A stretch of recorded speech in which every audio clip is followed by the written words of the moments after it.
le puedo decir, detrás del homosexualismo hay un espíritu inmundo. El diablo se metió a atacar mi vida. No podía dormir. Cuando le dije no al homosexualismo, cuando le dije ya basta, diablo, no soy mujer, soy un varón.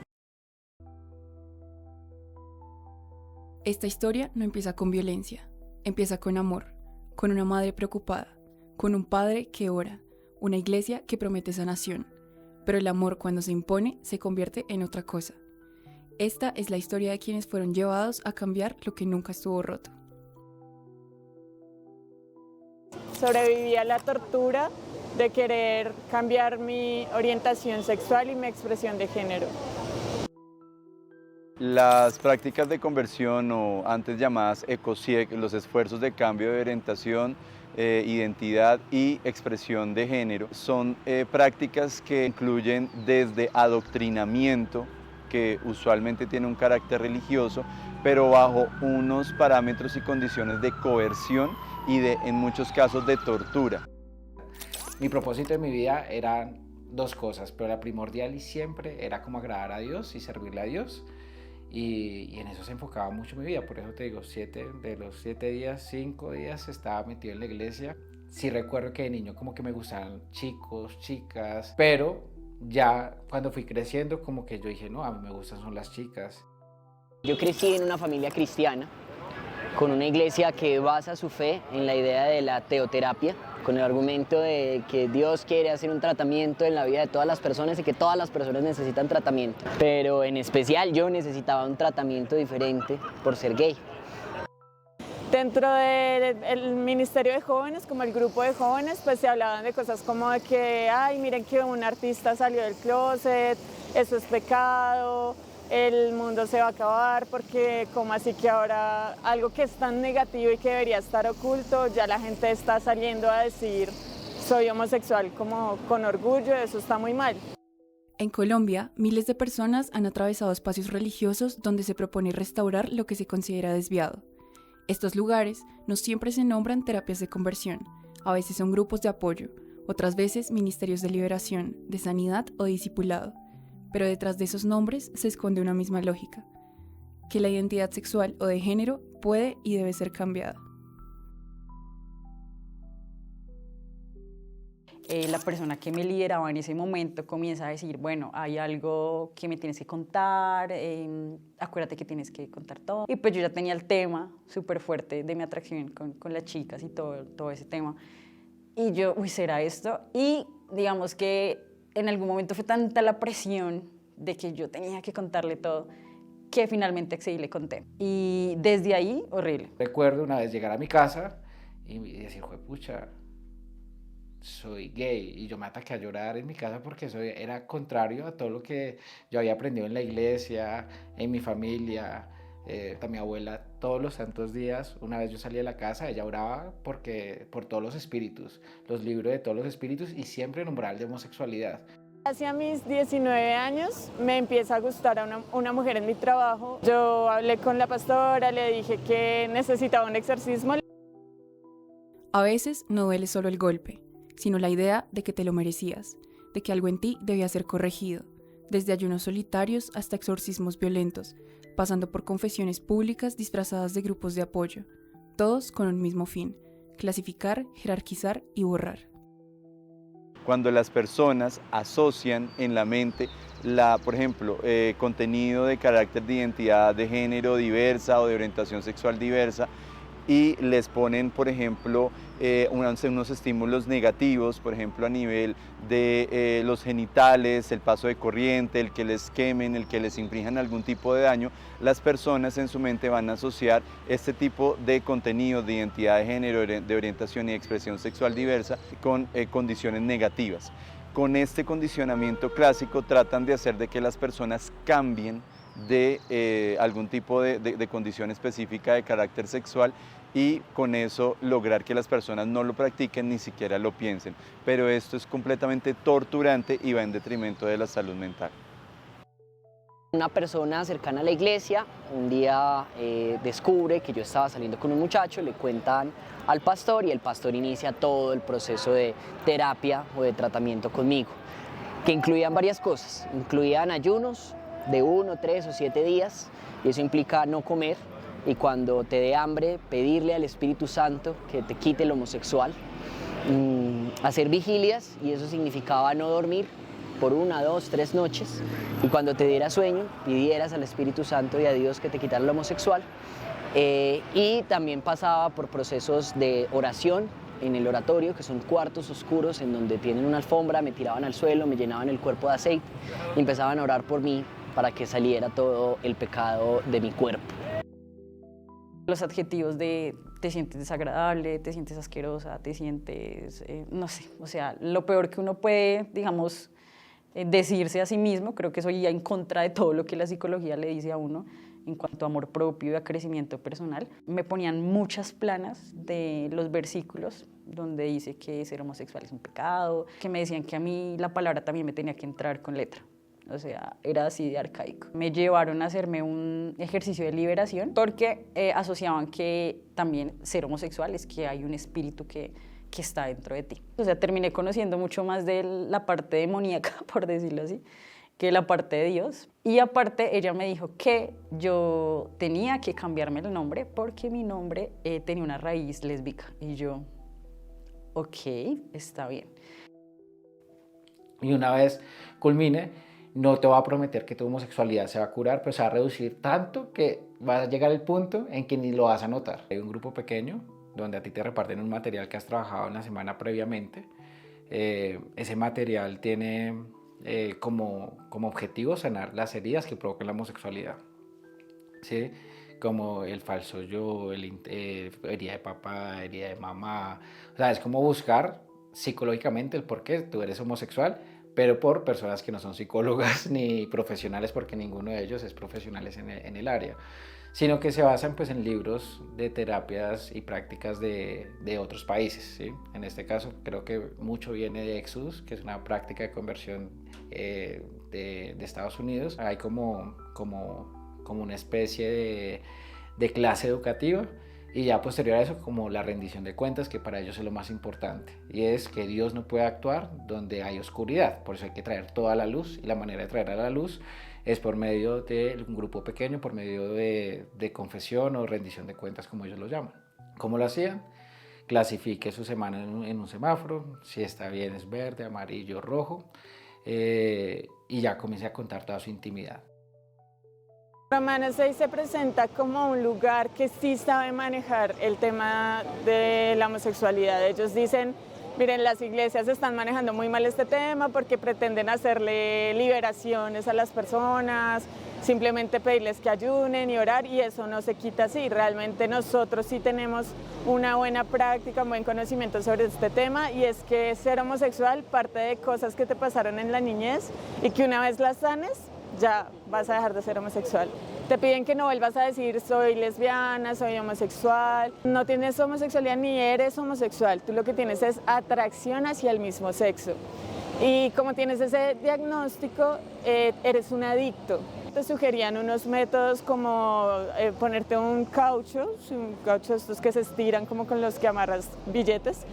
Y te decían, si vas en la calle y tú que eres mujer, te atrae otra mujer, estira el caucho y lesiónate, o sea, autolesiónate para que tu cerebro vaya aprendiendo que no está bien que le atraiga otra mujer. Hubo hombres que expresaban que ellos se amarraban a la cama para no masturbarse, o se encerraban en sus casas para no salir de noche de rumba, y nos sugerían que si era nuestro caso, que siguiéramos como esos métodos.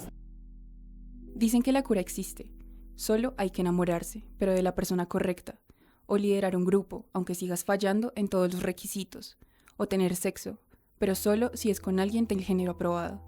Visto de cerca, parece más bien un manual de contradicciones, reglas que se rompen según convenga, pecados que se permiten con tal de parecer sanos, porque aquí lo importante no es sanar, sino obedecer el libreto, cueste lo que cueste. hombre, esto es como saber que es veneno y tomárselo, o sea, ¿qué está pasando?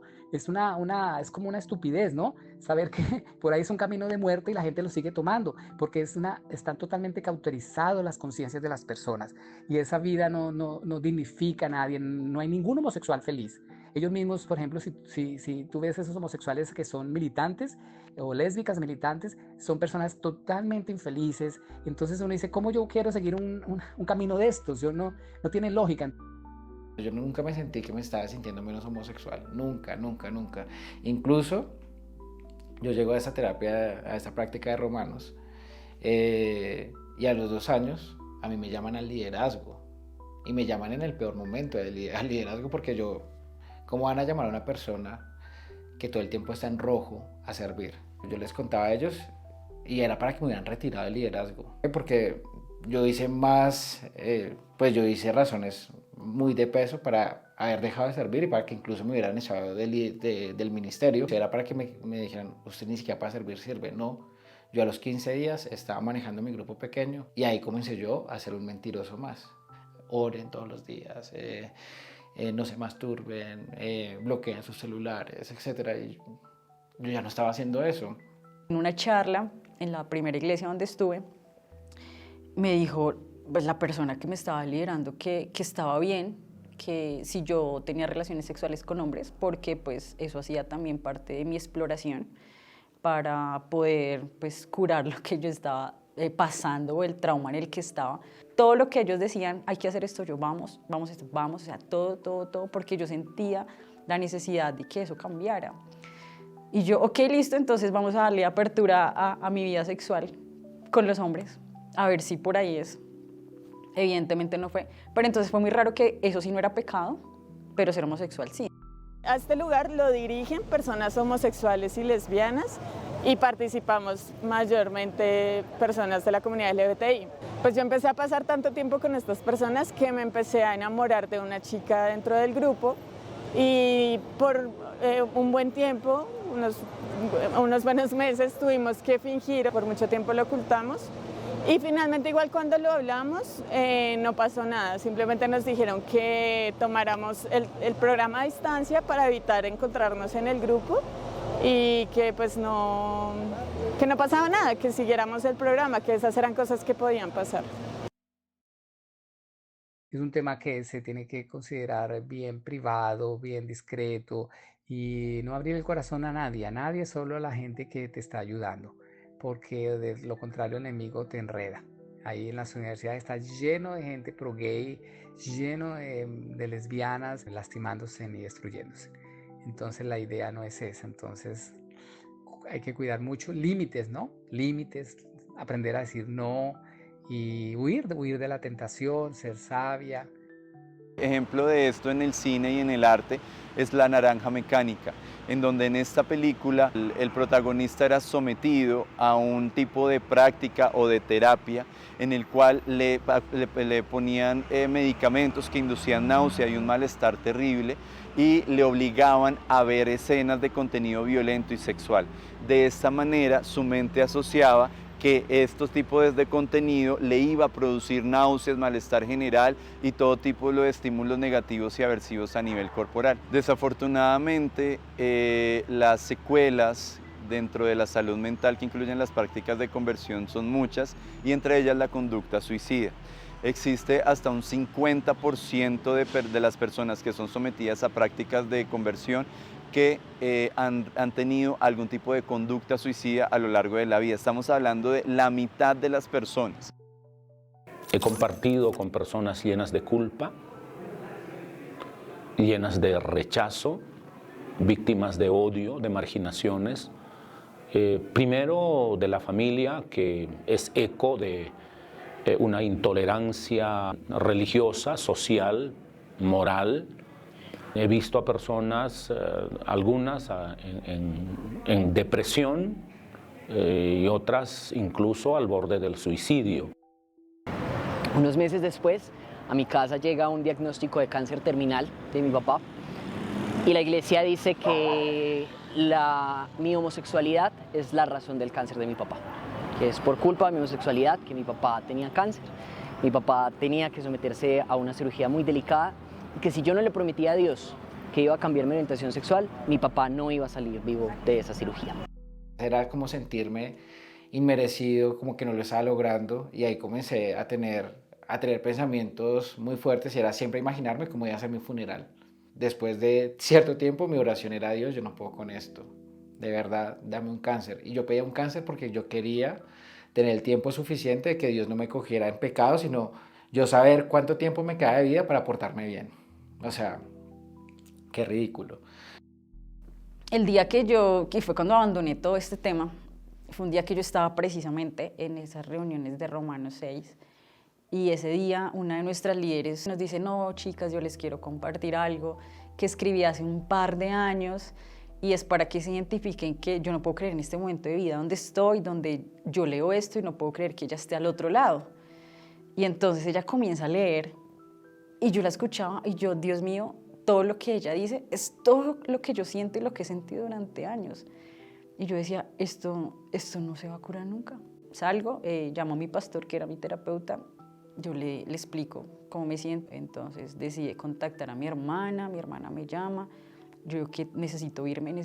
Pero mientras yo pensaba en irme, yo realmente estaba pensando en cómo me iba a suicidar, o sea, en ese momento. Y decidí hacer como una mezcla entre alcohol y medicamentos, y salir a correr, a ver si me causaba un infarto, lo que fuera, pero irme. Y no lo logré.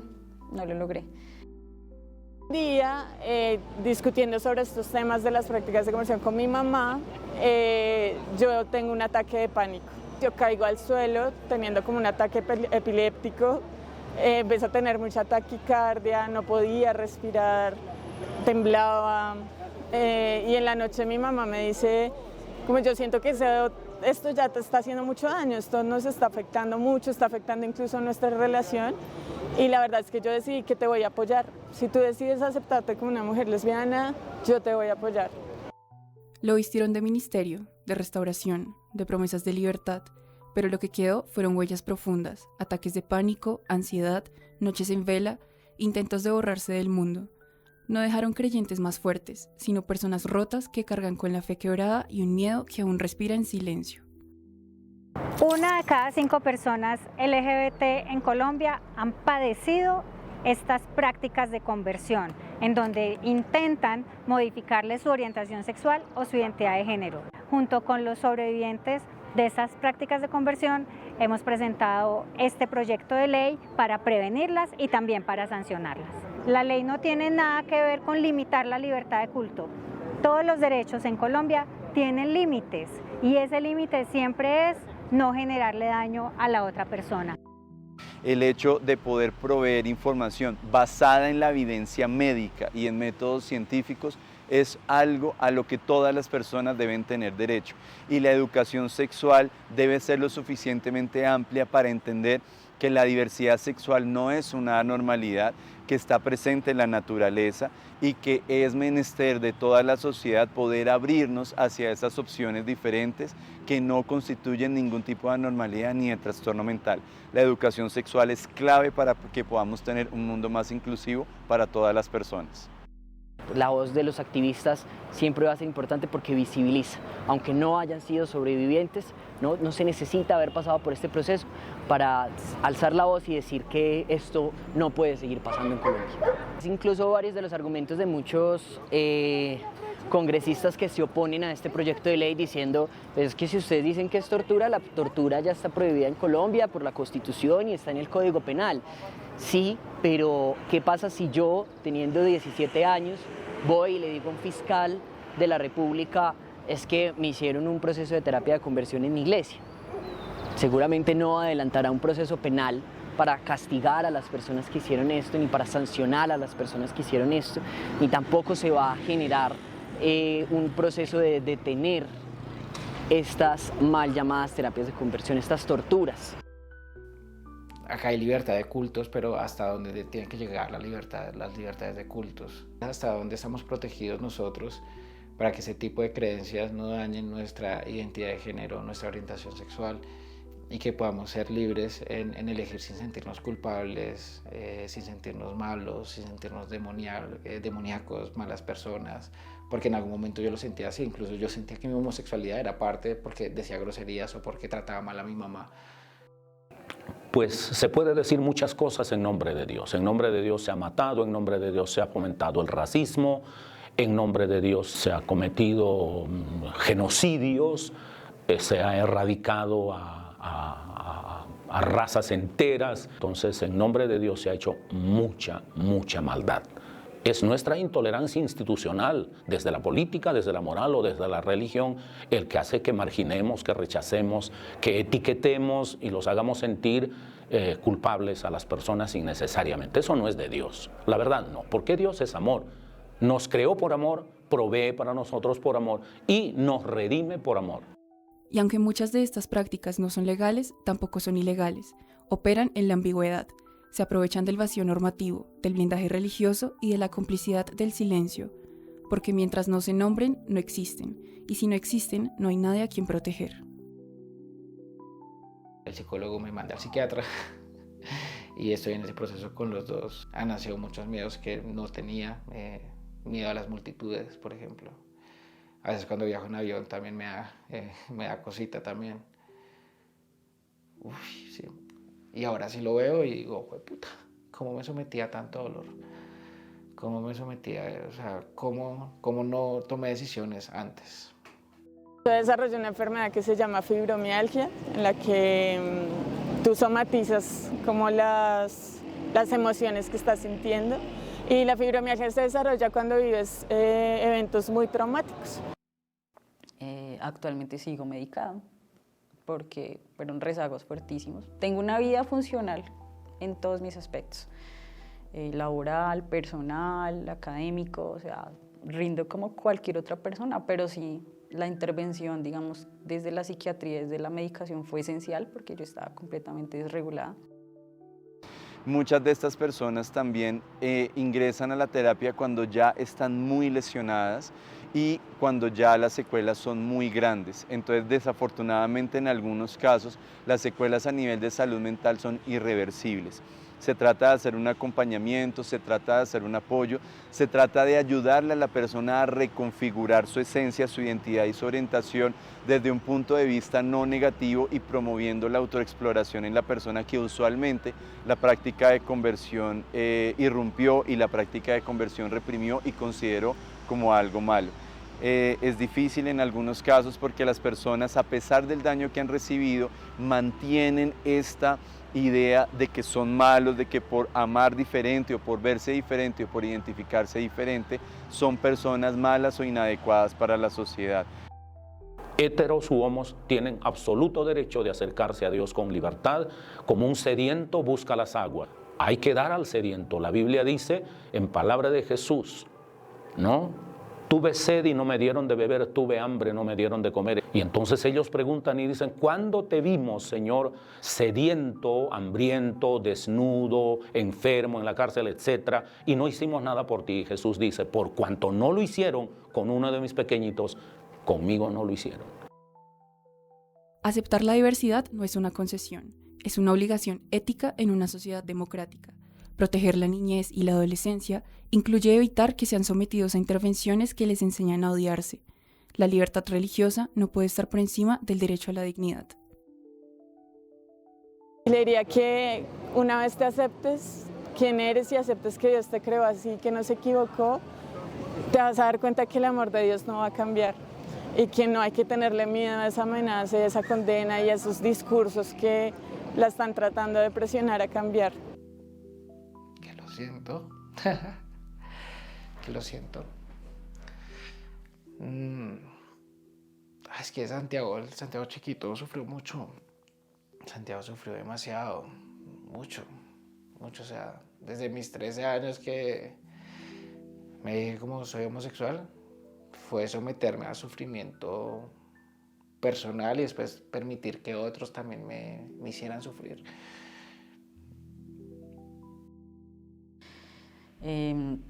Lo primero que le diría es no tengas miedo porque el peor de los escenarios que te imagines no va a pasar, todo va a estar bien.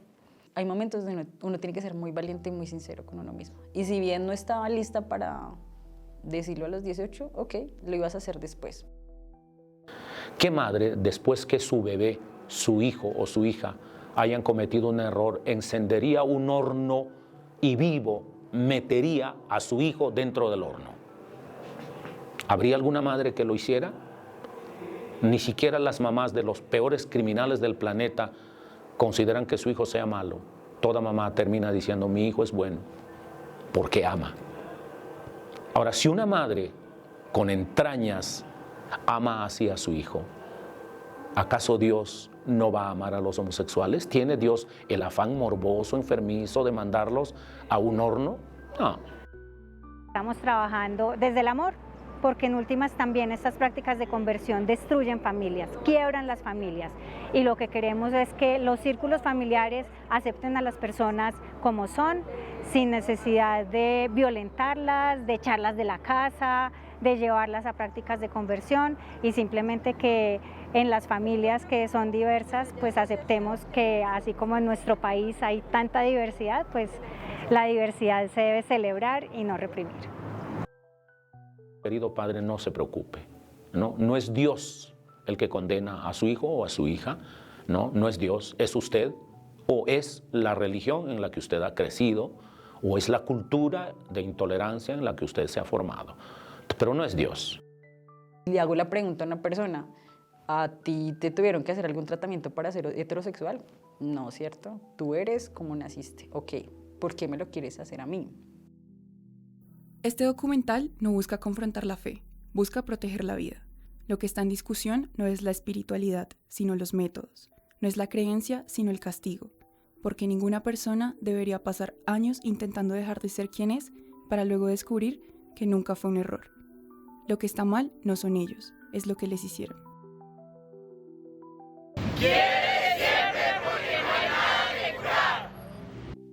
El amor no se corrige. El amor no se corrige. El amor no se corrige. El amor no se corrige. El amor no se corrige. El amor no se corrige. El amor no se corrige.